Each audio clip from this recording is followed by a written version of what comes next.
સુરતના કામરેજ ગામે 25 પરિવાર પર મોટું સંકટ આવી ચડ્યું છે। તાપી નદીના કાંઠે રહેતા લોકો પર મોટું સંકટ આવ્યું છે। કામરેજમાં ભારે વરસાદના કારણે મોટું ધોવાણ થયું છે। કામરેજના માછીવાડ ફળિયામાંથી જઈને નદીમાં પાણી વળે છે।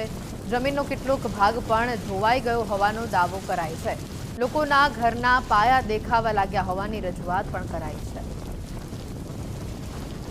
અત્યાર પછી 5-7 તારીખને જ્યાં વરસાદ પડ્યો એમાં 20 થી 25 ઘર વણાઈ ગયું। બધા ઘર ખાલી કર્યા। अच्छा, घर खाली कर દીધા? હા, મારો ખાલી કરી દીધું। ક્યાં રહો છો તો અત્યારે? હવે અગાડીને માછીવાડમાં ઘરમાં રહેતા સામાન મૂક્યો જ છે। આ લોકોને બહુ વાર રજૂઆત કરી અમે પંચાયતમાં, સરપંચને કેટલા સરપંચ બદલાઈ ગયા કે ઘટે લાઈને આગે કાઢો, ફાળો ફાળો બાંધો, કોઈ જોડે આવ્યા ત્યારે ચૂંટણી આવે ત્યારે બધા કહેવા આવે છે, કોઈ જોતા નથી। મારું ઘર તાપી કિનારે આવેલું છે। ત્યાં નજીકમાં એક ખાડી છે। ત્યાં સતત પાણીનું ડેલીનું પાણીથી અમારા ઘરને નુકસાન થાય છે। આજે એટલી પોઝિશન ખરાબ છે કે અમારા ઘરના પાયા દેખાવા લાગ્યા છે।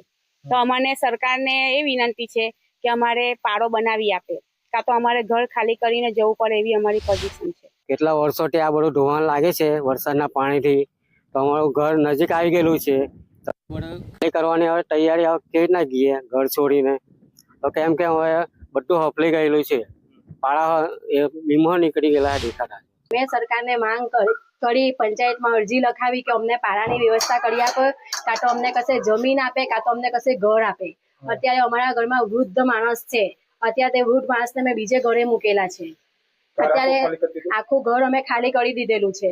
ઘરમાં કોઈ જ પોઝિશન નથી। અત્યારે બીમ દેખાતા હાલમાં થઈ ગયા છે। જો વરસાદ પડ્યો તો અમારું ઘર તાપીમાં જતું રહ્યું।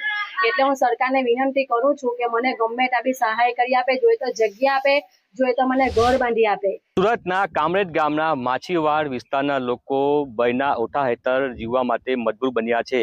જે જમીન છે જે તે ધસી પડી છે, તેના કારણે 20થી વધુ જે ઘરોના લોકો છે તે હાલ મુશ્કેલીનો સામનો કરી રહ્યા છે। દ્રશ્યો બતાવવાનો પ્રયાસ કરીશ। તાપી નદીના કિનારે આ માછીવાડ આખો આવેલો છે અને જે રીતે ધોધમાર વરસાદ વરસ્યો હતો તેના કારણે જમીનનું મોટા પ્રમાણમાં ધોવાણ થયું છે। દ્રશ્યો જોઈ શકો છો, ઘર સુધી જે ધોવાણ છે તે થયું છે, તેના કારણે લોકો હેરાન પરેશાન થયા છે। ક્યાંક ને ક્યાંક જે જમીનો છે તે ધસી પડી છે, તેના કારણે લોકો ઘર છોડવા માટે મજબૂર બન્યા છે।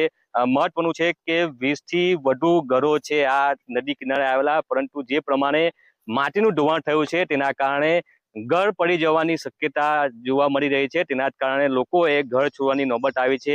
મહત્વનું છે કે જે પ્રમાણે કામરેજનું સમગ્ર જે પાણી છે તે અહીંથી પસાર થાય છે। ધસમસતા પસાર થતા પ્રવાહને કારણે આ માટીનું ધોવાણ થયું છે, તેના કારણે આ પરિસ્થિતિ સર્જાય છે। ત્યારે આપ દ્રશ્યો જોઈ શકો છો કેટલી હદે જે આ માટીનું ધોવાણ છે તે થયું છે।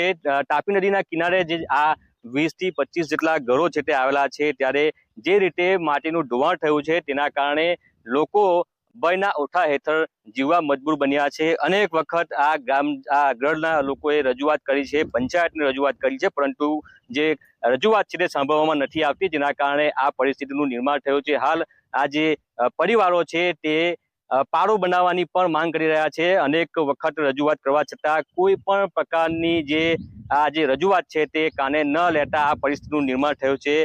હાલ 20થી વધુ ઘરના લોકો ભયના ઓઠા હેઠળ જીવી રહ્યા છે। જે રીતે માટીનું ધોવાણ થયું છે, ઘર સુધી પહોંચ્યું છે, ત્યારે લોકો હાલ ઘર છોડવા માટે મજબૂર બન્યા છે। ઉદય જાદવ, ગુજરાત ફર્સ્ટ, સુરત।